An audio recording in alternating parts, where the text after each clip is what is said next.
الحمد لله نحمده ونستعينه ونستغفره ونؤمن به ونتوكل عليه ونعوذ بالله من شرور أنفسنا ومن سيئات أعمالنا من يهده الله فلا مضل له ومن يضلله فلا هادي له وأشهد أن لا إله إلا الله وحده لا شريك له وأشهد أن محمدا عبده ورسوله أما بعد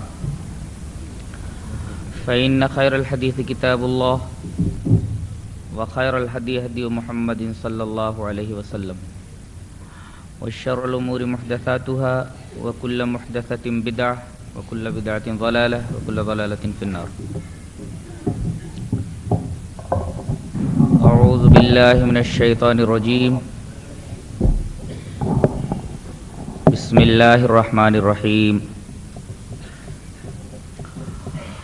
فبأي حديث بعده يؤمنون. معزز علماء کرام،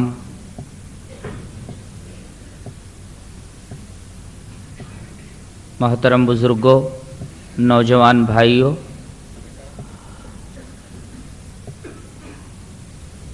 عزیز ماں اور بہنوں،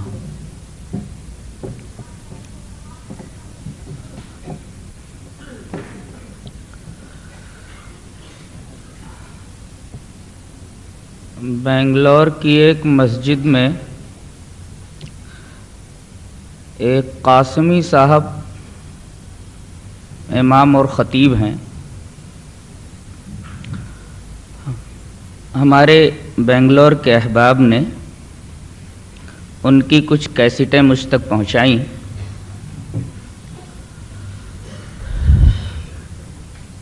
میں نے وہ تمام کیسٹیں سنی.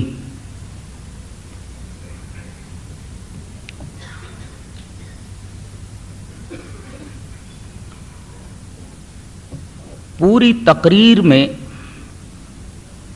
قرآن اور حدیث کا کہیں پتہ نہیں.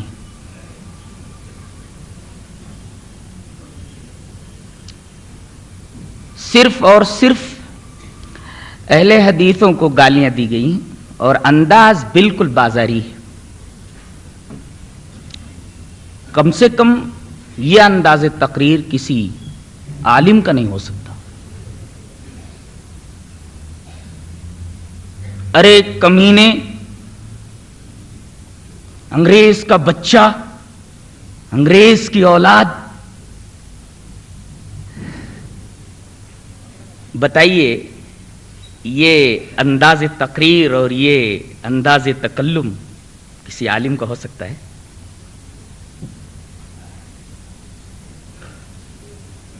تمام کیسٹوں میں اہل حدیثوں کو جی بھر کر کے انہوں نے گالیاں دی ہیں. ان کے اس عمل کے تعلق سے حدیث رسول کیا بولتی ہے؟ حدیث ملاحظہ. وعن عبد اللہ بن مسعود رضی اللہ تعالی عنہ قال قال رسول اللہ صلی اللہ علیہ وسلم سباب المسلم فسوق وقتالہ کفر. رواہ مسلم فی کتاب الایمان. حضرت امام مسلم رحمۃ اللہ علیہ اس حدیث پاک کو کتاب الایمان میں لائے ہیں. راوی حضرت عبداللہ بن مسعود ہیں.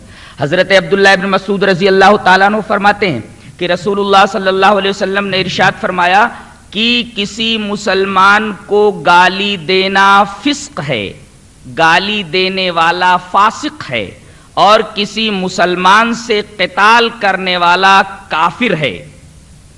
اس حدیث پاک کی روشنی میں مسلمانوں کو گالیاں دینے والا فاسق ٹھہرتا ہے. اب ایک سوال یہاں پیدا ہوتا ہے، کیا اہل حدیث مسلمان ہیں کہ جو اہل حدیث کو گالی دے وہ فاسق ہے؟ تو آئیے ہم یہ ثابت کر دیں کہ اہل حدیث مسلمان ہیں. حدیث پاک ملاحظہ ہو. وعن انس بن مالک رضی اللہ تعالی عنہ قال قال رسول اللہ صلی اللہ علیہ وسلم من صلى صلاتنا واستقبل قبلتنا واكل ذبيحتنا فذلك المسلم الذي له ذمة الله وذمة رسوله فلا تخفر الله في ذمته. رواہ مسلم فی کتاب الایمان ورواہ البخاری فی کتاب الصلاۃ. حضرت انس بن مالک رضی اللہ تعالیٰ عنہ فرماتے ہیں کہ رسول اللہ صلی اللہ علیہ وسلم نے ارشاد فرمایا کہ جو آدمی ہماری نماز پڑھے، کون سی نماز؟ جو نبی کی نماز تھی، جو صحابہ کرام کی نماز تھی، اسی کی طرف اشارہ کرتے ہوئے جناب محمد الرسول اللہ صلی اللہ علیہ وسلم نے ارشاد فرمایا جس نے ہماری نماز پڑھی۔ الحمدللہ اہل حدیث نبی کی نماز پڑھنے کا اہتمام کرتے ہیں، صحابہ کرام کے طریقے پر نماز پڑھنے کا اہتمام کرتے ہیں۔ واستقبل قبلتنا، اور جو ہمارے قبلے کا رخ کرے، ظاہر ہے کہ اہل حدیث کا اور کوئی قبلہ ہے ہی نہیں سوائے اس قبلے کے جس قبلے کو رسول اللہ صلی اللہ علیہ وسلم کا قبلہ بنایا گیا اور جو صحابہ کرام کا قبلہ تھا۔ وَأَكَلَ ذَبِيحَتَنَا، اور جو ہمارا ذبیحہ کھائے، ظاہر ہے کہ رسول اللہ صلی اللہ علیہ وسلم کا اور صحابہ کرام کا ذبیحہ کیا تھا؟ بسم اللہ اللہ اکبر کہہ کر کے حلال جانور کو ذبح کرنا، یہ تھا صحابہ کرام کا ذبیحہ۔ الحمدللہ ہم اسی طریقے کا ذبیحہ استعمال کرتے ہیں۔ اگر یہ تین چیزیں کسی آدمی میں ہوں، جو ہماری نماز پڑھے، ہمارے قبلے کی طرف رخ کرے اور ہمارا ذبیحہ کھائے، اس کے بارے میں فرمایا گیا فَذَلِكَ الْمُسْلِمُ الَّذِي لَهُ ذِمَّةُ اللَّهِ وَذِمَّةُ رَسُولِهِ، تو ایسا آدمی مسلمان ہے اور اس کے لیے اللہ اور اس کے رسول کا ذمہ ہے، تو تم اللہ اور اس کے رسول کے ذمے کے اندر کوئی گڑبڑی مت کرو۔ اس حدیث پاک سے یہ ثابت ہوا کہ اہل حدیث الحمدللہ مسلمان ہیں۔ ثابت یہ ہوا کہ اہل حدیث کو گالی دینے والا فاسق اور ان سے قتال کرنے والا کافر، کفر کا مرتکب ہے۔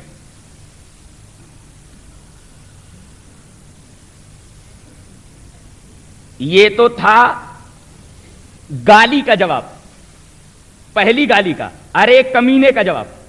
انگریز کی اولاد ہیں ہم۔ اب آئیے حدیث پاک کی طرف، کیا ہم انگریز کی اولاد ہیں؟ پہلے میں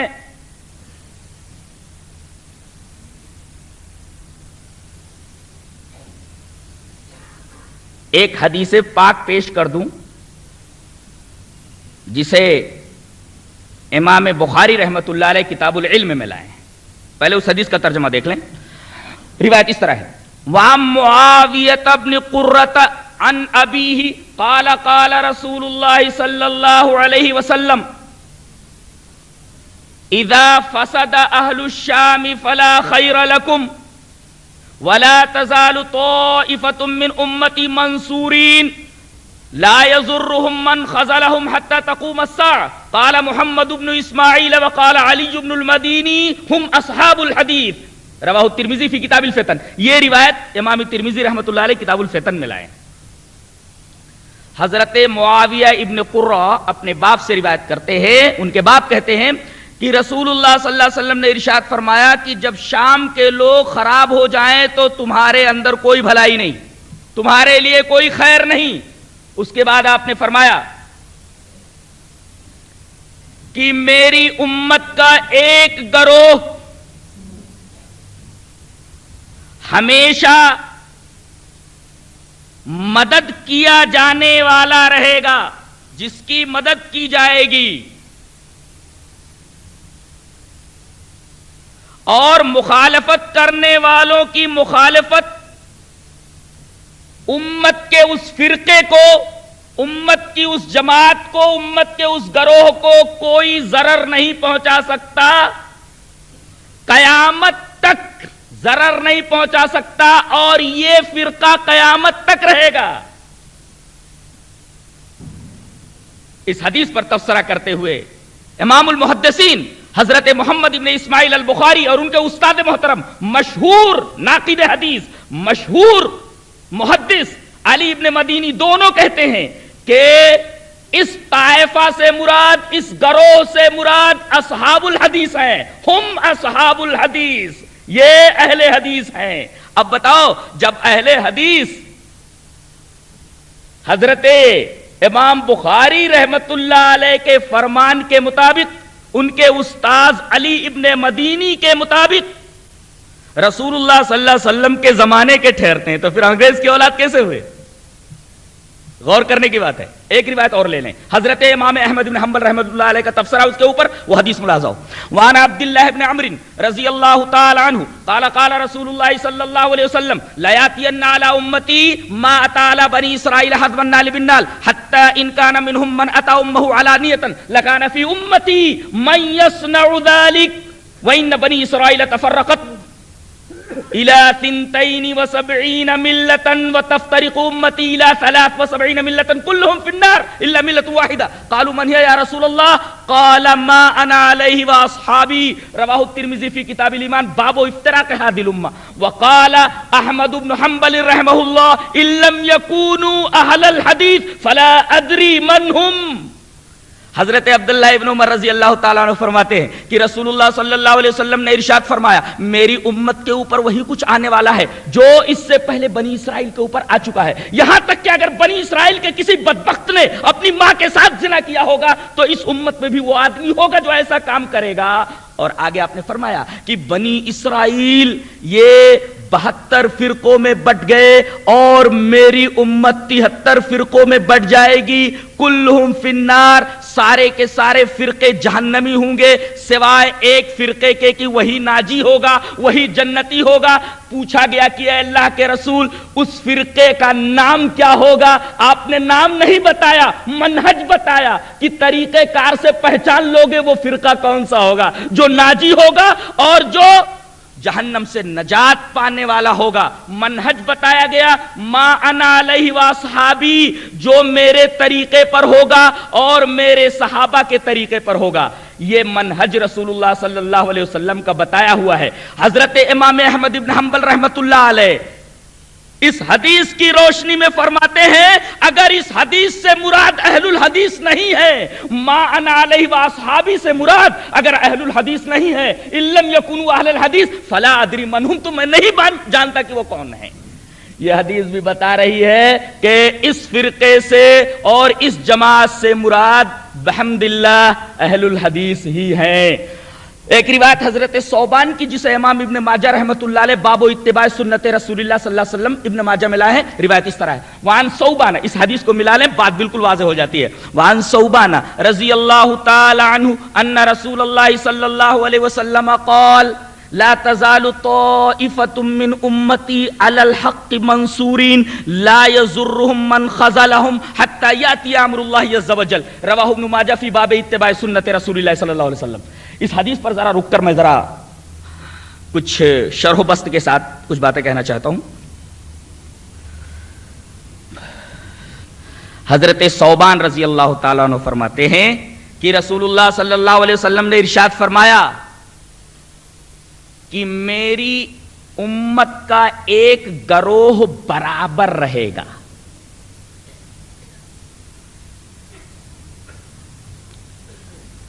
کس پر رہے گا؟ علی الحق، حق کے اوپر رہے گا، منصورین، اللہ کی طرف سے اس کی نصرت و تائید ہوگی، اور لا یضرهم من خذلهم، ان کو رسوا کرنے والے، ان کو بدنام کرنے والے، خذلان کے معنی رسوائی، بدنامی، ان کو بدنام کرنے والے، جھوٹے پروپیگنڈوں کے ذریعے انہیں رسوا کرنے والے، بدنام کرنے والے، انہیں کوئی تکلیف نہیں پہنچا سکتے یہاں تک کہ اللہ تبارک و تعالیٰ کا امر آ جائے، یعنی قیامت قائم ہو جائے۔ یہ روایت ابن ماجہ باب و اتباع سنت رسول اللہ صلی اللہ علیہ وسلم میں ہے۔ پہلی چیز قابل غور ہے، لا تزالو، جانتے ہیں لا تزالو کا مطلب کیا ہوتا ہے؟ جیسے کہا جائے عربی میں جب زالہ کے اوپر ما داخل کیا جاتا ہے تو اس سے ہمیشگی اور استمرار بلا انقطاع سمجھا جاتا ہے کہ کوئی چیز ہمیشہ ہو رہی ہے، بیچ میں کٹ اپ نہیں ہے۔ ایسے موقع پر عربی میں ما زالا کا استعمال ہوتا ہے۔ مثلا میں یہ کہوں ما زالا زید غنیا، زید ہمیشہ مالدار رہا، یعنی وہ زندگی بھر مالدار ہی رہا، زندگی کے کسی مرحلے میں وہ مفلس نہیں ہوا،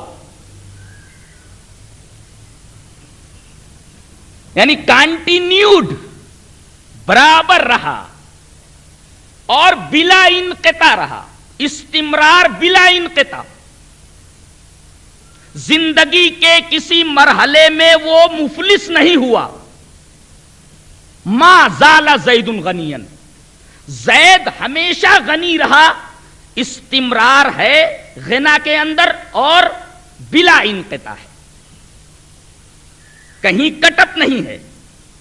وہی لفظ یہاں استعمال کیا گیا ہے، لا تزالو، برابر رہے گی، یعنی استمرار بلا انقطاع۔ اب میں آپ سے پوچھتا ہوں کہ رسول اللہ صلی اللہ علیہ وسلم کے زمانے میں وہ جماعت تھی یا نہیں تھی؟ تھی، ورنہ لا تزالو کا مفاد ہی سمجھ میں نہیں آئے گا۔ صحابہ کرام کے زمانے میں وہ جماعت تھی یا نہیں تھی؟ ورنہ لا تزالو کا مفاد سمجھ میں نہیں آئے گا۔ تابعین کے زمانے میں وہ جماعت تھی، ورنہ لا تزالو کا مفاد سمجھ میں نہیں آئے گا۔ تبا تابعین کے زمانے میں تھی، زندگی کے اور دنیا کے ہر دور میں وہ جماعت رہی ہے۔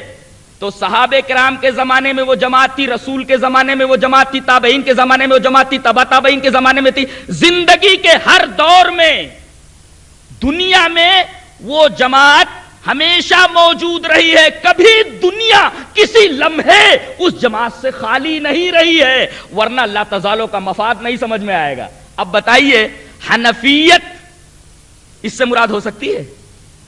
شافعیت مراد ہو سکتی ہے؟ حنبلیت مراد ہو سکتی ہے؟ مالکیت مراد ہو سکتی ہے؟ حاشا وکلا، نہ حنفیت مراد ہو سکتی ہے، اس لیے کہ امام ابو حنیفہ رحمت اللہ علیہ سن 80 ہجری کے اندر پیدا ہوئے ہیں اور انتقال آپ کا 150 ہجری میں ہو رہا ہے۔ اس کے بعد حنفی مسلک وجود میں آیا ہے، تو امام ابو حنیفہ کے بعد جب حنفی مسلک وجود میں آیا ہے، اس کا مطلب یہ ہوا کہ یہ بعد کی بات ہے، اس سے پہلے ایک جماعت تھی۔ اس لیے کہ لا تزالو کا مفاد یہی کہہ رہا ہے کہ اس سے پہلے وہ جماعت موجود تھی اور دنیا کبھی اس جماعت سے خالی نہیں رہی۔ اب دیکھیے، حضرت امام ابو حنیفہ 80 میں پیدا ہوتے، 80 سے پہلے یہ جماعت موجود تھی۔ سوال ہے کون سی جماعت تھی؟ حنفیت تو تھی نہیں، اس لیے کہ 80 کے بعد مسلک حنفی بنا ہے۔ اور حضرت امام مالک رحمت اللہ علیہ پیدا ہوتے ہیں سن 93 میں۔ سن 93 وہ ہجری ہے جب محمد ابن قاسم نے ہندوستان کے اوپر، سندھ کے اوپر حملہ کیا ہے۔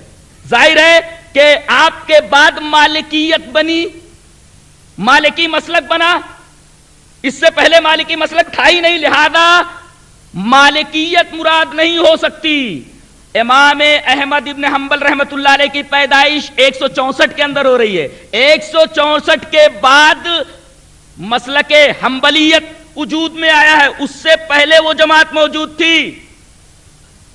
اسی طریقے سے حضرت امام شافعی رحمت اللہ علیہ کی پیدائش 150 میں ہو رہی ہے، یعنی جس سال حضرت امام ابو حنیفہ کا انتقال ہو رہا ہے اسی سال حضرت امام شافعی رحمت اللہ علیہ پیدا ہو رہے ہیں۔ اس کا مطلب یہ ہوا کہ ان کی پیدائش کے بعد شافعی مسلک وجود میں آیا، اور حدیث پاک کہہ رہی ہے کہ دنیا کبھی اس جماعت سے خالی نہیں ہوئی، اس لیے کہ لا تزالو کا مفاد ہے استمرار بلا انقطاع، یعنی ان سے پہلے وہ جماعت موجود تھی۔ خود یہ حدیث بتا رہی ہے کہ اس سے مراد حنفیت نہیں ہے، اس سے مراد مالکیت نہیں ہے، اس سے مراد حنبلیت نہیں ہے، اس سے مراد شافعیت نہیں ہے، پھر کون سے لوگ مراد ہیں؟ کون سی جماعت مراد ہے؟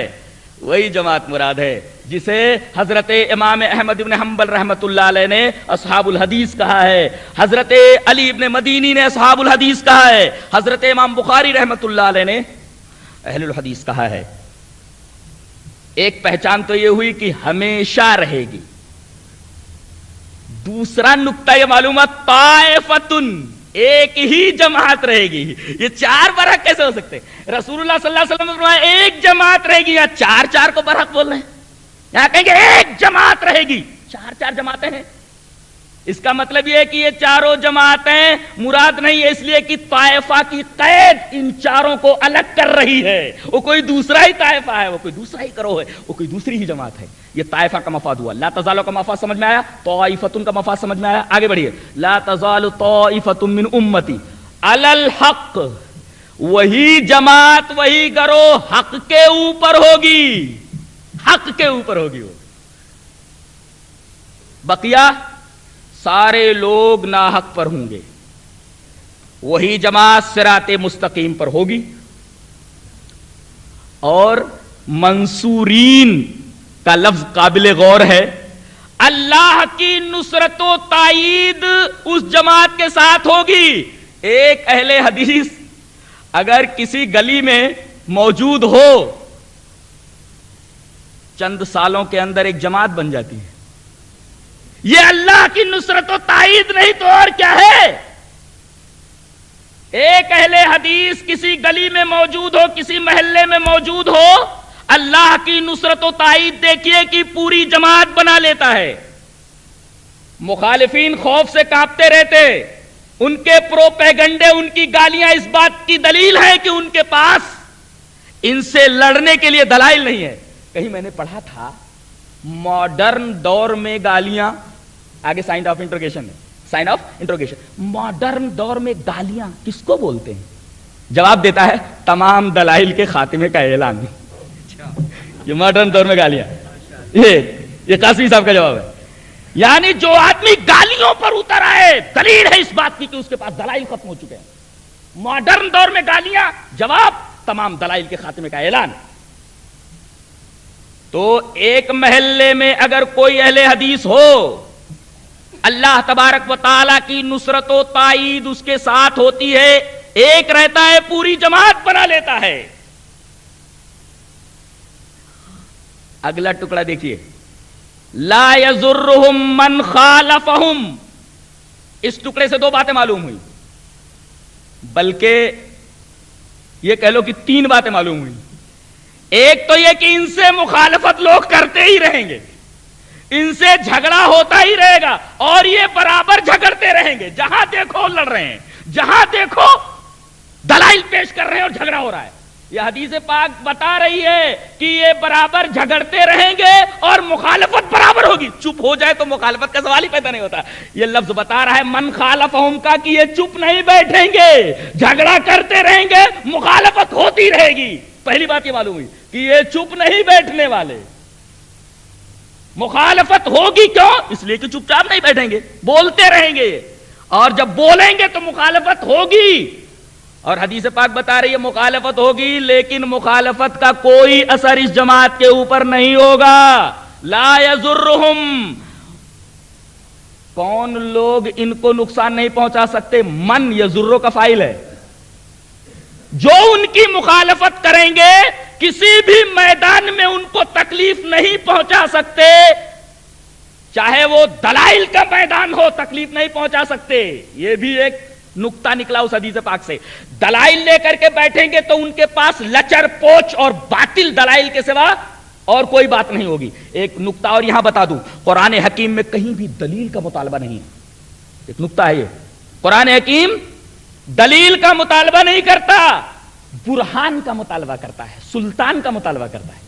اسی وجہ سے قرآن حکیم میں کہیں یہ نہیں کہا گیا فاتو بدلیل، ایسا نہیں کہا گیا دلیل لاؤ، بلکہ کہا گیا فاتو برہانکم ان کنتم صادقین، برہان لاؤ۔ اور کہیں کہا گیا ہؤلاء قوم اتخذوا من دونی آلیہ لولا یاتون علیہم بسلطان بین۔ کیا بات ہے، قرآن حکیم دلیل کا مطالبہ نہیں کرتا، فاتو بدلیل، دلیل لاؤ۔ دلیل تو سب کے پاس ہوتی ہے، قرآن کہتا ہے۔ ارے دلیل تو بریلوی کے پاس بھی ہے، دلیل تو دیوبندی کے پاس بھی ہے، دلیل تو قادیانی کے پاس بھی ہے، دلیل تو ہندوؤں کے پاس بھی ہے، دلیل تو عیسائیوں کے پاس بھی ہے، دلیل تو یہودیوں کے پاس ہے۔ قرآن حکیم کہتا ہے دلیل دو، ایسا نہیں بولتا، بلکہ یہ کہتا برہان لاؤ۔ برہان کسے بولتے معلوم ہے؟ قاسمی صاحب کو اس کی ہوا بھی نہیں لگی ہوگی، ان کی معلومات میں اضافے کے لیے بول رہا ہوں۔ برہان کہتے ہیں سورج کی وہ روشنی، سورج کی وہ شعاعیں جو سورج کے قریب ہوں۔ عربی میں وہ کہہ سکتے ہیں اشعۃ الشمس التی تقرب الشمس، وہ البرہان، وہ کرنیں جو سورج کے قریب ہوں، ان کرنوں کو برہان کہا جاتا ہے۔ اب بتائیے وہاں دور روشنی ہے، بتائیے سب سے زیادہ روشن جگہ کون سی ہوگی؟ یہ جہاں میں بیٹھا ہوا ہوں یا جہاں وہ روشنی ہے؟ اس کا مطلب جہاں روشنی ہے وہاں کے اطراف و جوانب زیادہ روشن ہوں گے، اور جیسے جیسے فاصلہ بڑھتا جائے گا روشنی کم ہوتی جائے گی۔ اس کا مطلب قرآن حکیم کہتا ہے ایسی دلیل لاؤ کہ بات بالکل واضح ہو جائے، جیسے سورج کی وہ کرنیں جو سورج کے قریب رہتی ہیں ان کے دائرے میں اگر کوئی چیز آ جائے تو بالکل روشن ہو جاتی ہے، ایسی دلیل لاؤ۔ فاتو برہانکم ان کنتم صادقین، یہ ہے برہان کا مطلب۔ آؤ سلطان کا مطلب سمجھاتا ہوں۔ قرآن حکیم شرک کے بارے میں کہتا ہے ہؤلاء قوم اتخذوا من دونہ آلیہۃ۔ قرآن کا انداز بیان کتنا خوبصورت ہے، لائٹ لے لیتا ہے۔ ہؤلاء قوم اتخذوا من دونہ آلیہۃ، یہ انہوں نے اللہ کے علاوہ معبود بنا لیے۔ ہؤلاء قوم اتخذوا، یہ ہماری قوم جس نے اللہ کے علاوہ معبود بنا لیے ہیں۔ اچھا لولا یاتون علیہم بسلطان بین، یہ اپنے اس موقف کے اوپر، شرک کے اوپر سلطان بین کیوں نہیں لاتے؟ سلطان الگ ہے، بین الگ ہے، دونوں کا مفہوم سمجھا دوں پھر آگے بڑھتا ہوں۔ سلطان کا لفظ بنا ہے سین لام توئے سے۔ ایسی دلیل دو کہ آدمی کے ذہن کے اوپر مسلط ہو جائے، آدمی کے دل کے اوپر مسلط ہو جائے، سامنے والا چپ ہو جائے، ذہن خاموش ہو جائے، دل خاموش ہو جائے، اس کو کہتے ہیں سلطان۔ سامنے والے کے پاس جواب نہ رہ جائے، اس کو کہتے ہیں سلطان، یعنی دلیل مسلط ہو جائے، ذہن کے اوپر، دل کے اوپر مسلط ہو جائے، دل کے اوپر اس دلیل کا قبضہ، دماغ کے اوپر اس دلیل کا قبضہ، کہ سامنے والا وہ دلیل سننے کے بعد چپ ہو جائے، ایسی دلیل کو سلطان کہتے ہیں۔ اچھا بین لا کہہ کر قرآن کیا کہتا ہے؟ قرآن کہتا ہے کہ کچھ قاسمی ایسے ہوں گے جو دلیل کو لپیٹ کر کے پیش کریں گے، تھوڑی دیر کے لیے عقل حیران رہ جائے گی، کیا ہے یہ؟ اگر کمپلیکیشن ہو دلیل میں تب بھی تھوڑی دیر کے لیے عقل حیران رہ جاتی ہے، خاموش ہو جاتا ہے دل، خاموش ہو جاتا ہے دماغ۔ قرآن حکیم کہتا ہے ایسی دلیل نہیں چاہیے جس کے اندر کمپلیکیشن ہو، الجھا ہو، بلکہ دلیل ایسی ہو، سلطان ہو اور بالکل واضح ہو، کمپلیکیشن نہیں ہونا چاہیے کہ اس کمپلیکیشن کی وجہ سے عقل حیران رہ جائے اور دل تھوڑی دیر کے لیے سکتے میں آ جائے، نہیں، دلیل بالکل واضح ہو، سلطان ہو اور بین ہو۔ ہؤلاء قوم اتخذوا من دونہ آلہۃ لولا یاتون علیہم بسلطان بین۔ تو میں یہ کہہ رہا تھا کہ قرآن حکیم دلیل کا مطالبہ نہیں کرتا، قرآن حکیم سلطان کا مطالبہ کرتا ہے، وہ بھی سلطان بین کا مطالبہ کرتا ہے، قرآن حکیم برہان کا مطالبہ کرتا ہے۔ یہ سلطان کا مطالبہ اور یہ برہان کا مطالبہ اس بات کی طرف مشیر ہے، اس بات کی طرف اشارہ کر رہا ہے کہ دلیلیں تو سب کے پاس ہوتی ہیں، دلیلیں ایسی لاؤ جو مضبوط ہوں، جس دلیل کو توڑا نہ جا سکے، جس دلیل کا جواب نہ دیا جا سکے، وہ دلیل پیش کرو۔ اب بتاؤ یہ دلیل اہل حدیثوں کے علاوہ اور کہاں ہے؟ ایسے دلائل جن کا جواب نہ دیا جا سکے، ایسے دلائل صرف اہل حدیثوں کے پاس ہیں۔ تم کہتے ہو ہمارے پاس دلائل ہیں، ہم کہتے ہیں وہ سب ضعیف ہیں۔ جب ضعیف ہے تو سلطان نہیں ہوئے، اگر ضعیف ہیں تو وہ برہان نہیں ہوئے، لہذا تمہاری دلیلیں کس کام کی؟ قرآن حکیم ایسی دلیل کو لات مارتا ہے، احادیث ایسے دلائل کو کہتی ہیں کہ ردی کی ٹوکری میں ڈال دو اٹھا کے۔ اس لیے کہ مطالبہ دلیل کا نہیں، مطالبہ سلطان بین کا ہے اور مطالبہ برہان کا ہے۔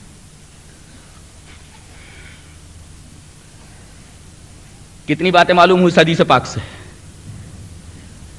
کہ اصحاب الحدیث کب سے ہیں؟ رسول اللہ صلی اللہ علیہ وسلم کے زمانے سے ہیں۔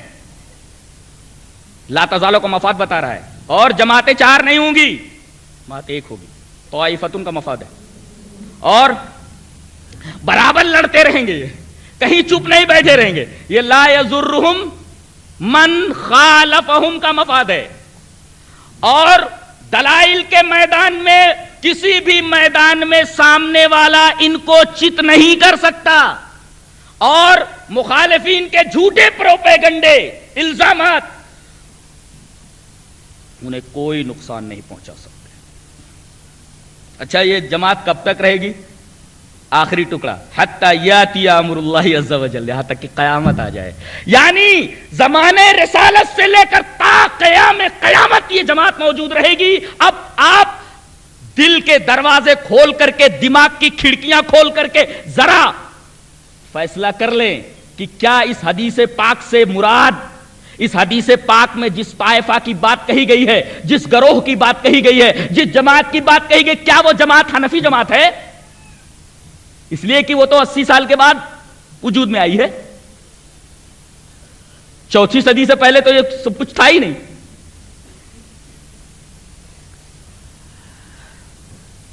ایک نقطہ پیش کیا جاتا ہے، ان کے پاس نقطوں کے سوا ہے کیا، وہ بھی لچر نقطے، باطل نقطے۔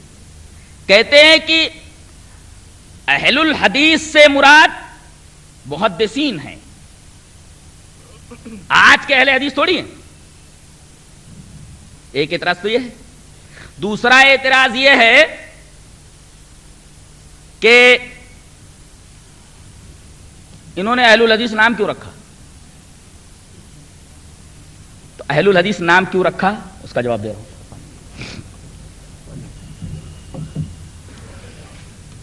عیسائی، عیسیٰ کے زمانے میں مسلمان تھے کہ نہیں؟ حضرت عیسیٰ علیہ السلام کی دعوت پر لبیک کہنے والے لوگ مسلمان تھے کہ نہیں؟ حضرت موسیٰ کے دور میں حضرت موسیٰ پر ایمان لانے والے لوگ مسلمان تھے کیا نہیں؟ حضرت آدم کے دور میں حضرت آدم کی اتباع کرنے والے لوگ مسلمان تھے کیا نہیں؟ ہر دور میں اپنے نبیوں کی اتباع کرنے والے مسلمان تھے یا نہیں تھے؟ اس لیے کہ اسلام تو حضرت آدم سے ہے۔ اب ہمارا امتیاز کیسے ہو؟ عیسائی اپنے آپ کو مسلمان کہتے ہیں، یہودی اپنے آپ کو مسلمان کہتے ہیں، مسلم کہتے ہیں، اس لیے کہ اسلام تو حضرت آدم کے دور سے ہی ہے۔ غور کیجئے، تمام مذاہب کے مسلمانوں سے امتیاز کے لیے ذات محمد معیار ہے۔ جیسے کہہ دیا محمدی تو اس کا مطلب یہ ہوا کہ اب وہ عیسائی نہیں ہے، اب وہ یہودی نہیں ہے، وہ اور کسی مذہب کا ماننے والا نہیں ہے، تو دیگر مذاہب کے مسلمانوں سے امتیاز کے لیے ذات محمد معیار ہے۔ محمدی کہہ دیا تو اس کا مطلب یہ ہے کہ محمد صلی اللہ علیہ وسلم کا ماننے والا۔ اچھا، اب محمد صلی اللہ علیہ وسلم کے ماننے والوں میں بدعتی لوگ بھی ہیں، بدعتیوں سے امتیاز کے لیے سنت محمد معیار ہے۔ لہذا اہل حدیث اپنے آپ کو محمدی کہتا ہے دوسرے مذاہب کے مسلمانوں سے ممتاز ہونے کے لیے، دوسرے مذاہب کے مسلمانوں سے ممتاز ہونے کے لیے ذات محمد معیار ہے، اس لیے اہل حدیث اپنے آپ کو محمدی کہتا ہے۔ اور محمد صلی اللہ علیہ وسلم کے ماننے والوں میں بدعتی بھی ہیں، لہذا بدعتیوں سے امتیاز کے لیے سنت محمد معیار ہے، لہذا اہل حدیث اپنے آپ کو اہل سنت کہتا ہے، اور سنت رسول کا پتہ احادیث محمد سے چلتا ہے، لہذا احادیث محمد یہ معیار ہے سنت کو جاننے کی، لہذا اہل حدیث اپنے آپ کو اہل الحدیث کہتے ہیں۔ بات سمجھ میں نہیں آئے تو پھر سے دوہرا دوں، دیگر مذاہب کے مسلمانوں سے امتیاز کے لیے ذات محمد معیار ہے، اسی وجہ سے اہل حدیث اپنے آپ کو محمدی کہتا ہے، اور محمد صلی اللہ علیہ وسلم کے ماننے والوں میں بدعتی لوگ بھی ہیں، لہذا بدعتیوں سے امتیاز کے لیے سنت محمد معیار ہے۔ تو ہم اپنے آپ کو اہل سنت کہتے ہیں، اور سنت کو جاننے کا ذریعہ احادیث رسول ہے، احادیث محمد ہے، لہذا احادیث محمد کی طرف نسبت کر کے ہم اپنے آپ کو اہل حدیث کہتے ہیں۔ اگر قاسمی صاحب کو منطق آتی ہو تو میں یہ کہوں گا کہ جامع اور معنی کسی چیز کی تعریف ہوتی ہے جب کسی جن سے قریب کی فصل قریب لائی جائے، یہ منطق ہے۔ جن سے قریب جیسے حیوان اور فصل قریب اس کی ناطق، لہذا انسان کی تعریف حیوان ناطق، اس لیے کہ حیوان جن سے قریب ہے اور ناطق اس کا فصل قریب ہے، لہذا انسان کی جامع اور معنی تعریف حیوان ناطق ہے۔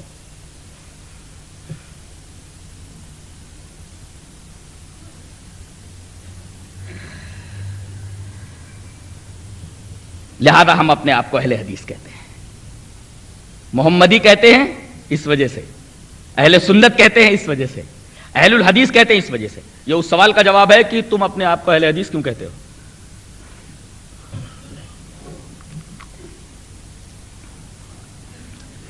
اہل حدیث صرف محدثین کو کہتے ہیں، غلط بات ہے۔ دو لفظ آتے ہیں، محدث اور اہل الحدیث۔ محدث سے مراد عالم بالحدیث، حدیث کو جاننے والا، حدیث کی تحقیق کرنے والا، حدیث کو پرکھنے والا، اس کو محدث کہتے ہیں۔ عالم بالحدیث کو محدث کہتے ہیں۔ اور اہل الحدیث عام ہے، عامل بالحدیث کو بھی کہتے ہیں اور عالم بالحدیث کو بھی کہتے ہیں۔ جیسے قرآن حکیم کہتا ہے قُلْ يَا أَهْلَ الْكِتَابِ، آؤ اے اہل کتاب، تو اہل کتاب سے مراد صرف علماء ہی ہیں کیا تمام یہود و نصارہ ہیں؟ قرآن حکیم خود کہتا ہے کہ اہل اگر لگا دیا جائے تو بات عام ہو جاتی ہے۔ اہل کتاب سے مراد یہود و نصارہ کے عالم بھی ہیں اور عوام بھی ہیں، لہذا اہل الحدیث سے مراد عالم بالحدیث بھی ہے اور عامل بالحدیث بھی۔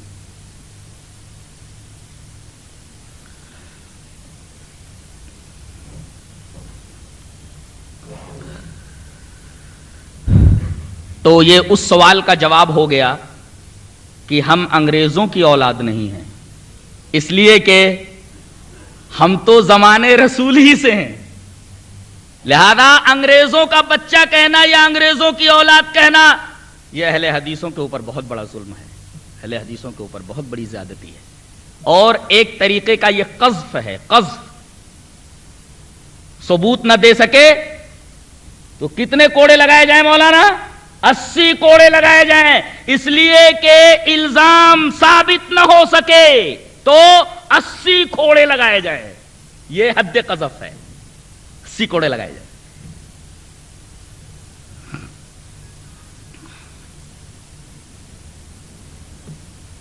میں نے اس کیسٹ میں یہ بھی سنا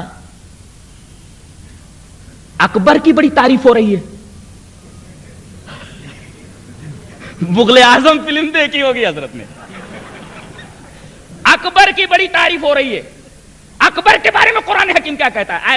آیت کریمہ ملاحظہ ہو، ان الذین یکفرون باللہ ورسلہ ویریدون ان یفرقوا بین اللہ ورسلہ ویقولون نؤمن ببعض ونکفر ببعض ویریدون ان یتخذوا بین ذلک سبیلا اولئک هم الکافرون حقا واعتدنا للکافرین عذابا مہینا۔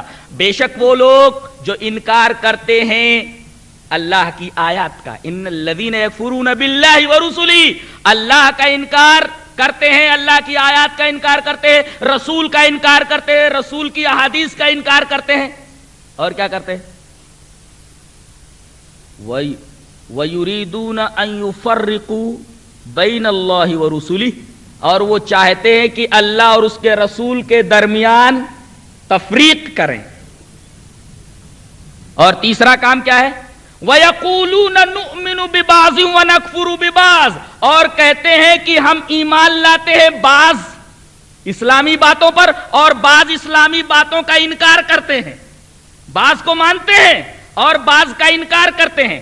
اب بہت سارے مذاہب کو ملا کر ایک چوچو کا مربع بنا لیا گیا جس کو قرآن حکیم کہتا ہے وَيُرِيدُونَ أَن يَتَّخِذُوا بَيْنَ ذَلِكَ سَبِيلًا، تمام مذاہب کے اصولوں کو ملا کر کے ایک بیچ کی راہ نکال لینا، یہی کام اس نے کیا تھا۔ تمام مذاہب کے اصول اور قوانین کو، اس کا عقیدہ یہ تھا کہ صداقت اور ٹروتھ یہ تمام مذاہب میں مشترک ہے، لہذا کچھ قوانین اس نے ہندوازم سے لیے، کچھ قوانین اس نے عیسائیت سے لیے، کچھ قوانین یہودیت سے لیے اور کچھ قوانین اسلامی لیے، اور ایک دین تیار کیا جس کا نام دین الہی ہے۔ کیا اسی کے بارے میں قرآن حکیم کا یہ ارشاد بالکل فٹ نہیں بیٹھتا ہے کہ وَيَقُولُونَ نُؤْمِنُ بِبَعْضٍ وَنَكْفُرُ بِبَعْضٍ، بعض کو مانتے ہیں بعض کا انکار کرتے ہیں، اور ایک تیسری راہ نکال لینا وَيُرِيدُونَ أَن يَتَّخِذُوا بَيْنَ ذَلِكَ سَبِيلًا، اس کے درمیان ایک راہ نکال لے، یعنی دین الہی بنایا اس نے۔ قرآن حکیم اب کہتا ہے اکبر کے بارے میں اولئک هم الکافرون حقا، ایسے لوگ پکے کافر ہیں، اور ایسے لوگوں کے لیے ہم نے عذاب مہین تیار کر رکھا ہے۔ ایک بڑی عجیب بات کیسٹ سے سننے کے بعد میری سمجھ میں آئی، اس نے مہیش بھٹ کی بھی بڑی تعریف کی ہے۔ کیسٹ سنیے نا، مہیش بھٹ کی بڑی تعریف کی ہے۔ ان کا یہ کہنا ہے کہ وہ جنگ آزادی کے اوپر کوئی فلم بنا رہا ہے، یہ انتہائی گھٹیا درجے کا فلم ساز ہے۔ وہ کہتے ہیں کہ جنگ آزادی کے اوپر مہیش بھٹ صاحب ایک فلم بنانے والے ہیں، فلم بن رہی ہے جو جلد ہی منظر عام پر آ رہی ہے۔ میری معلومات میں اضافہ ہوا۔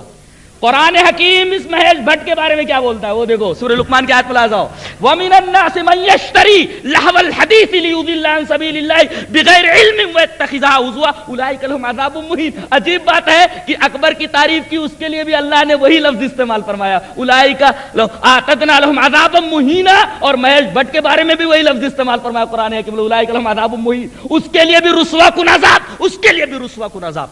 اللہ فرماتا ہے وَمِنَ النَّاسِ مَن يَشْتَرِي لَهْوَ الْحَدِيثِ، اور لوگوں میں سے بعض وہ ہیں جو لہو الحدیث خریدتے ہیں۔ لہو کا مطلب دیکھ لو، حدیث کا مطلب دیکھ لو، ایسی بات جو کھیل ہو۔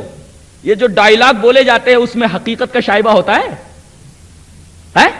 جو ڈائیلاگ پوری فلم میں بولے جاتے ہیں حقیقت سے ان کا کوئی تعلق ہوتا ہے؟ ساری باتیں جھوٹی ہوتی ہیں۔ لہذا فلم کے اوپر لہو الحدیث کا لفظ بالکل فٹ بیٹھتا ہے۔ تو جو لوگ لہو الحدیث خریدتے ہیں، اور اس لہو الحدیث نے تو آج ہماری اسلامی زندگی کو بھی متاثر کر کے رکھ دیا ہے، جس کی طرف قرآن حکیم نے اشارہ کیا، لیضل عن سبیل اللہ بغیر علم، بغیر علم کے یہ لوگ اللہ کے راستے سے بھٹکا رہے ہیں، گمراہ کر رہے ہیں، وَيَتَّخِذَهَا ہُزُوًا، اور اللہ کی راہ کو، ہا کا مرجع سبیل ہے، وَيَتَّخِذَهُ، اللہ کی راہ کو، اسلام کو انہوں نے مذاق بنا لیا ہے۔ آج دیکھو اسلام کا کتنا مذاق اڑایا جاتا ہے، سب سے زیادہ مذاق تو میڈیا اڑاتا ہے۔ قرآن حکیم کہتا ہے لہو الحدیث خریدنے والوں کے لیے کیا ہے، کیا سزا ہے؟ وہی سزا جو اکبر جیسے لوگوں کے لیے ہے، اولئک اعتدنا لهم عذابا مہینا۔ یہاں ان فلم سازوں کے بارے میں بھی کہا گیا اولئک لهم عذاب مہین، ان کے لیے بھی رسوا کن عذاب، ان کے لیے بھی رسوا کن عذاب۔ اور جس مغل بادشاہ اکبر اعظم کی قاسمی صاحب تعریف فرما رہے ہیں، اور اس کی تعریف میں رطب اللسان ہے، یہ کہتے ہیں کہ وہ بھی مسلکن حنفی تھا۔ اللہ اکبر، مسلکن حنفی تھا، اس وجہ سے، اس حنفیت کے اشتراک کی وجہ سے مولانا کو بڑی ہمدردی ہے اس سے، بڑی ہمدردی ہے، بڑی محبت ہے اس سے۔ جبکہ مغل دور کے اندر خود مولانا اشرف علی صاحب تھانوی نے حکایات اولیاء کے اندر لکھا ہے کہ مغل بادشاہوں کے دور میں رسول اللہ صلی اللہ علیہ وسلم کے اوپر خطبوں میں درود شریف نہیں پڑھا جاتا تھا، رسول اللہ صلی اللہ علیہ وسلم پر درود پڑھنا منع کر دیا گیا تھا، اور سلام بھی بند کر دیا گیا تھا۔ جب ایک مسلمان دوسرے مسلمان سے ملاقات کرتا تو اسلام کی تعلیم کیا ہے اس سلسلے میں میں وہ حدیث پیش کر دوں۔ روایت اس طرح ہے، وعن ابی ہریرہ رضی اللہ تعالی عنہ قال قال رسول اللہ صلی اللہ علیہ وسلم لا تدخلون الجنة حتى تؤمنوا ولا تؤمنوا حتى تحابوا اولا ادلكم على شيء اذا فعلتموه تحاببتم افشوا السلام بینکم، رواہ مسلم فی کتاب الایمان۔ حضرت امام مسلم رحمۃ اللہ علیہ اس حدیث پاک کو ایسے ہی کتاب الایمان میں لائے۔ حضرت ابو ہریرہ رضی اللہ تعالیٰ عنہ فرماتے ہیں کہ رسول اللہ صلی اللہ علیہ وسلم نے ارشاد فرمایا کہ تم جنت میں نہیں داخل ہو سکتے جب تک کہ ایمان والے نہ ہو جاؤ، اور تم ایمان والے نہیں ہو سکتے جب تک کہ آپس میں محبت نہ کرو۔ یہاں دیکھو اہل حدیث کی ٹانگ کھینچ رہا ہے، کتنے بے ضمیر لوگ ہیں، اللہ تبارک و تعالیٰ ان کو ہدایت دے، کتنے بے ضمیر لوگ ہیں، یہ کتنے بے ضمیر لوگ ہیں، اہل حدیث کی ٹانگ کھینچ رہا ہے۔ تو تم جنت میں داخل نہیں ہو سکتے جب تک کہ تم ایمان والے نہ ہو جاؤ، اور تم ایمان والے نہیں ہو سکتے۔ ہاں یہ مت سنو، اس کی مت سنو، ہاں یہ ہے، تمہارے اندر ایمان کہاں ہے؟ یہاں تو کہا جا رہا ہے کہ تم جنت میں داخل نہیں ہو سکتے جب تک کہ تم ایمان نہ لے آؤ، اور یہ کہا جا رہا ہے جب ایمان والے نہیں ہو سکتے جب تک کہ تم آپس میں محبت نہ کرو۔ غلطی کس کے اندر نہیں ہوتی؟ تم معصوم ہو، نبی ہو، نبی ہو تم، انسان تو خطاؤں کا پتلا ہے۔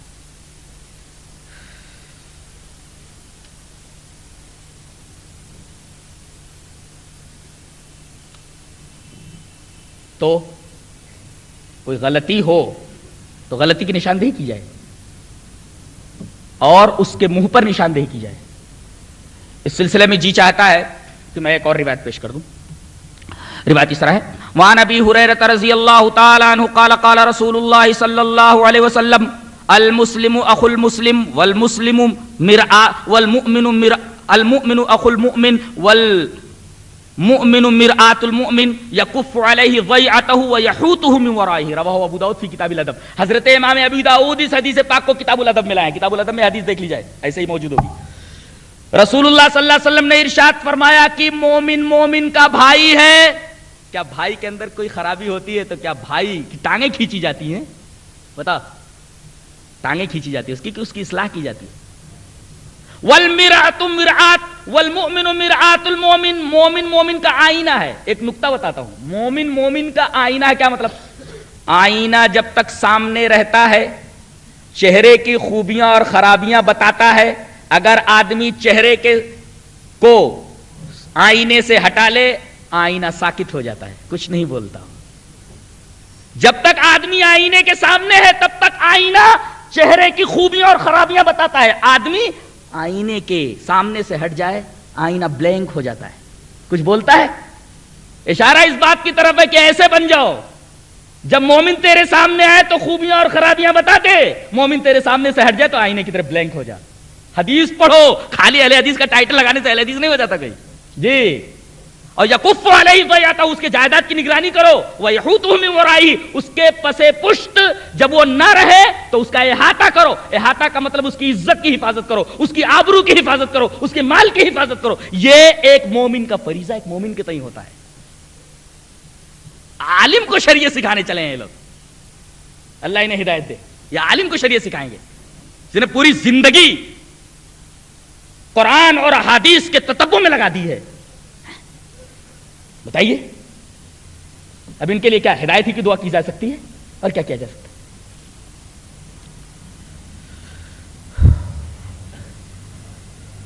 تم لوگ جنت میں داخل نہیں ہو سکتے جب تک کہ ایمان والے نہ ہو جاؤ، اور تم ایمان والے نہیں ہو سکتے جب تک کہ تم آپس میں ایک دوسرے سے محبت نہ کرو۔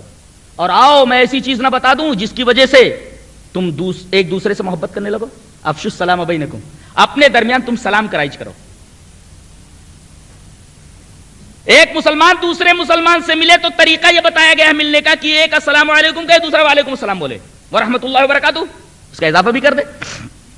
لیکن مغل سلطنت میں ایک تو رسول اللہ صلی اللہ علیہ وسلم کے اوپر درود شریف پڑھنا خطبوں کے اندر ممنوع قرار دے دیا گیا تھا، اور دوسرے ایک مسلمان جب دوسرے مسلمان سے ملتا تو السلام علیکم نہیں بولتا تھا، کہتا تھا رفیع الدین تسلیمات عرض کرتا ہے، رفیع الدین آداب عرض کرتا ہے، یعنی سلام کا رواج ہی نہیں رہ گیا تھا۔ قرآن پڑھنا اور پڑھانا بالکل انقا تھا، فقہ کا دور دورہ تھا۔ اور آپ کو یہ سن کر حیرت ہوگی کہ 1810 کے اندر 1810 عیسوی میں سب سے پہلے شاہ رفیع الدین رحمت اللہ علیہ اور شاہ عبد القادر رحمت اللہ علیہ نے قرآن حکیم کا ہندی میں ترجمہ کیا 1810 کے اندر۔ جانتے ہیں قرآن حکیم کے اس ترجمے کو چھپوانے والا ایک اہل حدیث ہی تھا۔ اللہ اکبر! قرآن حکیم کے اس مترجم نسخے کو چھپوانے والا اور اس کا محرک اہل حدیث ہی تھا۔ حضرت ولایت علی رحمت اللہ علیہ نے اپنے ایک مرید، اپنے ایک شاگرد بدیع الزماں بردوانی کے حوالے یہ نسخہ کیا اور کہا کہ اس کو چھپوا دو۔ قرآن حکیم کا ہندی مترجم نسخہ سب سے پہلے ہندوستان میں جب چھپوایا گیا تو چھپوانے کا محرک اہل حدیث اور چھپوانے والا بھی اہل حدیث تھا. اور ایک بات اور سن لیجئے اور اسے ذہن میں بٹھا لیجئے کہ قرآن حکیم پڑھنے پڑھانے کا رواج نہیں تھا، اسی طریقے سے احادیث بھی پڑھنے پڑھانے کا رواج نہیں تھا. لوگ فقہ پڑھتے اور پڑھاتے تھے اور اسی کے مطابق عمل کرتے تھے.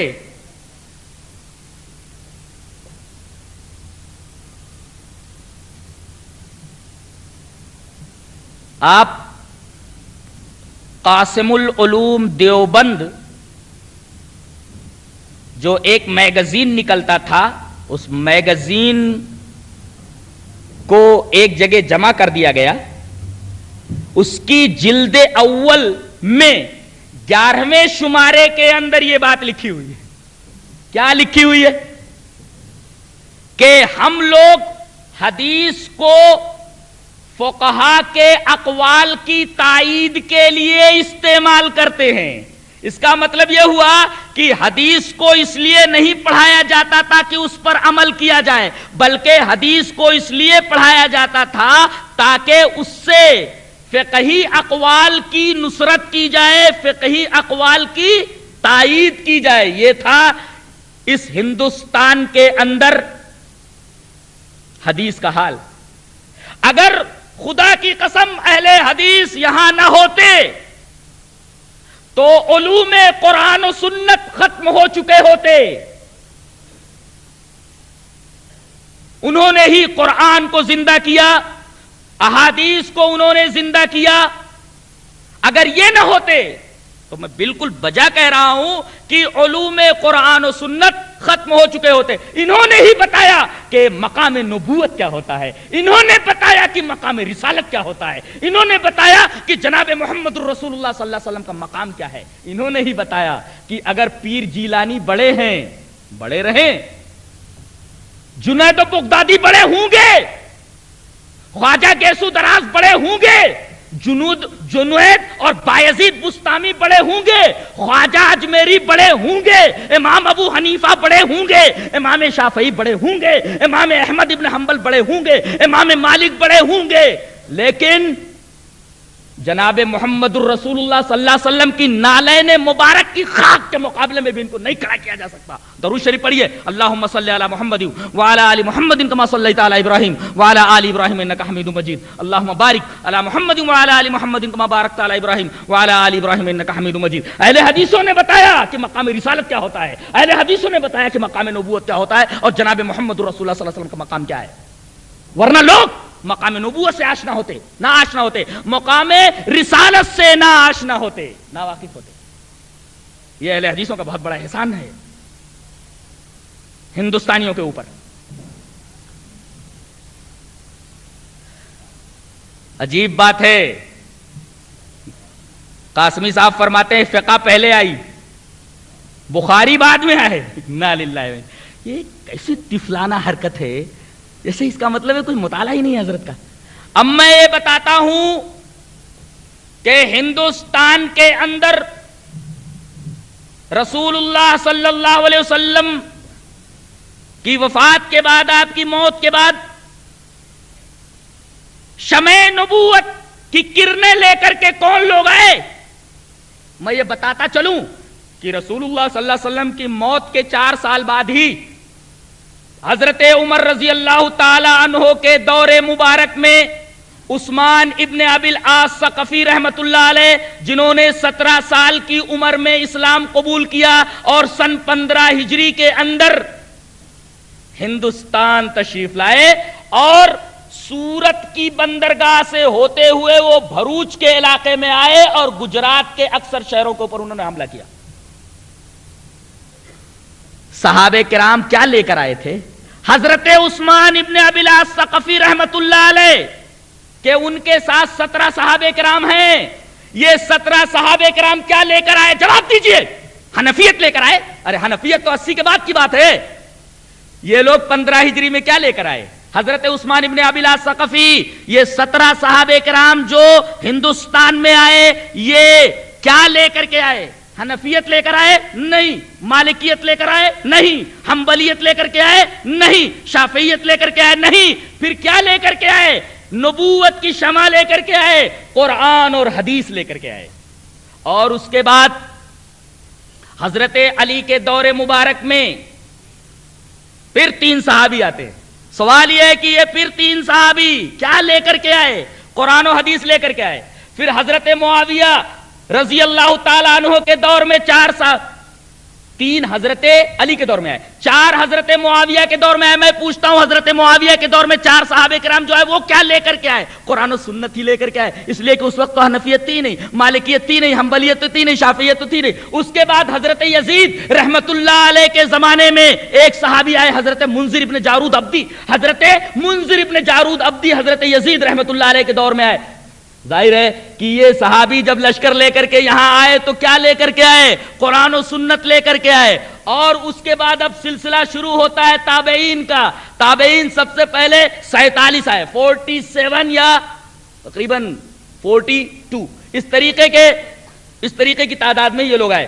ان میں حضرت محمد ابن قاسم رحمت اللہ علیہ بھی ہے، یہ تابعی ہے۔ بتائیے محمد ابن قاسم رحمت اللہ علیہ سن 93 میں اب ولید ابن عبد الملک کے زمانے میں آئے۔ اس وقت حضرت امام ابو حنیفہ کی عمر کتنی تھی؟ 80 میں پیدا ہوئے، اس وقت ان کی عمر 12-13 سال کی رہی ہوگی، 12-13 سال کے تھے۔ اس وقت تو حنفیت وجود میں نہیں آئی تھی۔ تابعی جب آئے تب بھی حنفیت کا وجود نہیں تھا، مالکیت کا وجود نہیں تھا، شافعیت کا وجود نہیں تھا، حنبلیت کا وجود نہیں تھا۔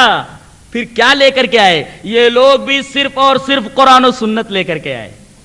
اللہ اکبر! یہ کہنے والا کس قدر غلط فہمیاں پھیلانے کا ارادہ رکھتا ہے اور کتنی بڑی غلط فہمی پیدا کر رہا ہے کہ فقہ پہلے آئی، حدیث بعد میں آئی۔ یہاں عالم یہ ہے کہ حدیثیں پہلے آئی، فقہ تو بعد کی پیداوار ہے، فقہ تو بعد کی پیداوار ہے۔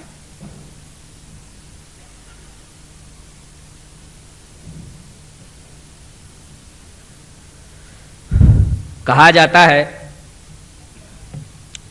کہ امام ابو حنیفہ رحمت اللہ علیہ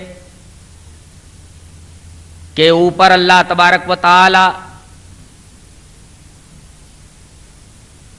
بے شمار رحمتیں نازل فرمائے۔ ہم بھی یہی دعا کرتے ہیں، اللہ تبارک و تعالی ان کے اوپر بے شمار رحمتیں فرمائے۔